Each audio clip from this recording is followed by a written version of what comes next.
Salve, salve galera, professor Thales Andrade de volta com dicas de comércio internacional. Você que vai ser auditor fiscal da Receita Federal, hoje eu quero falar de NMF. O que é NMF? Nação mais favorecida, o pilar da não discriminação. E por que, professor, falar de um negócio aí ultrapassado? Não é ultrapassado, meus caros, é muito importante porque, de novo, nosso amigo topetudo laranja está avacalhando com a NMF. Olha só como tem tudo a ver o que a gente lê nos jornais com o estudo de vocês para a prova. E isso, né, a ISAF está de olho nisso, olha só, ela vai trazer isso aí para vocês, não vai? Olha só o que pode aparecer. O que Donald Trump está fazendo? Um belo dia ele assim enfezou, viu que de fato isso é uma realidade, o excesso de capacidade de produção de aço na China, principalmente, em determinados países como o Brasil, Austrália, União Europeia, né? E aí ele falou, olha, vou resgatar a indústria do aço. Ele falava isso desde a sua campanha. E aí o que ele faz, meus caros? Ele faz um mecanismo que é elevar a sua tarifa. Ele eleva a tarifa além do consolidado. Então, pensa o seguinte, bom, se o meu compromisso, né, o aço está na posição lá 72,06 dos Estados Unidos. Nos Estados Unidos, a gente olha o schedule, né, a concessão dos Estados Unidos para, por exemplo, 72,06, eu sei que é tem um monte de código tarifário para o aço, foram vários, foram cerca de 30 códigos de tipos de aço que tiveram a tarifa elevada a 25%. Mas se o cara consolida 0 no MC, significa que ele não pode botar nem 0,1. Mais que isso, bom, se eu violo o teto, vocês concordam comigo que eu tenho uma violação ao artigo 2º, certo?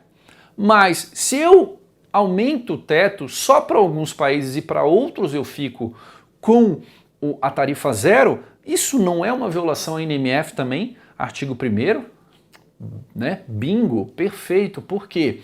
Porque digamos que o país que ficou de fora dessa retaliação dos Estados Unidos, digamos aí que a gente tenha, vamos chutar, não lembro de cabeça agora, mas digamos que Marrocos, né?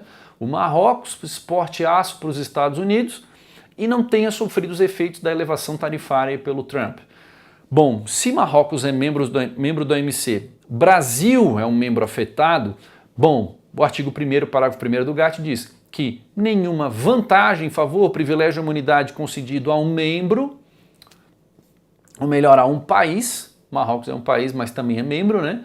Deve ser estendido imediatamente e incondicionalmente para todos os outros membros que fabricarem um produto similar.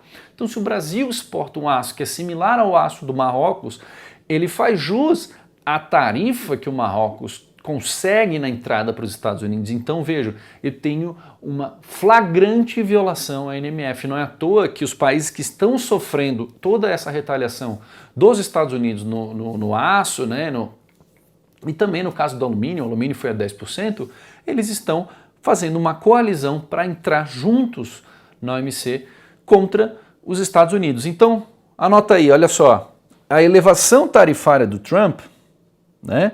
Vamos lá, se o aço é 0, consolidado, né? A tarifa sobre o aço. Estados Unidos fez lá no seu schedule, né?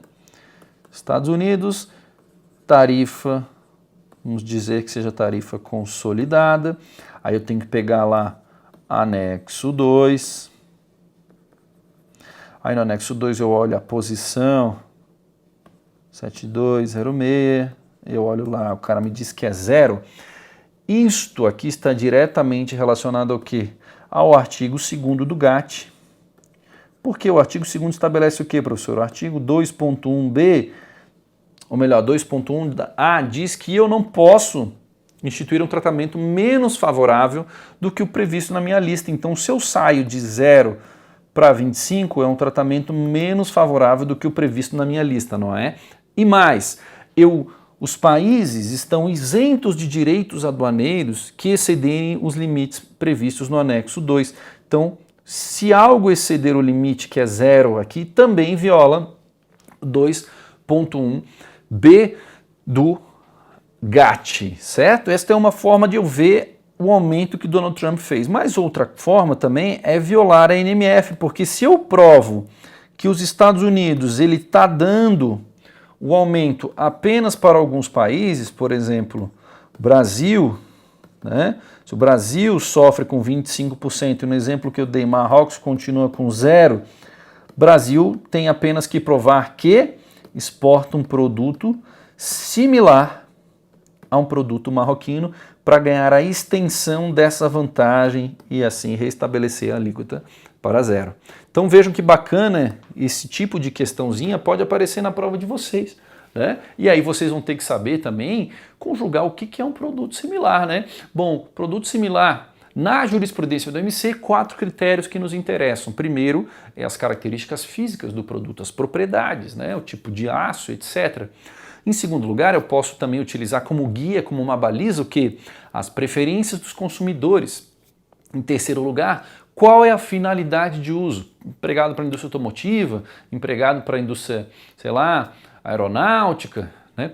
Em que setores eu emprego o aço? Eles são similares? Eu tenho uma concorrência entre eles? E por último, a posição tarifária. O aço do Brasil, em nível de posição, que é de 4 dígitos, o aço do Brasil é na 7206 e o aço marroquino é na 7206, eu tenho fortes indicativos de que há similaridade entre ambos e o tratamento, então, não pode ser discriminatório. Do contrário, tem uma violação à NMF. Massa, né?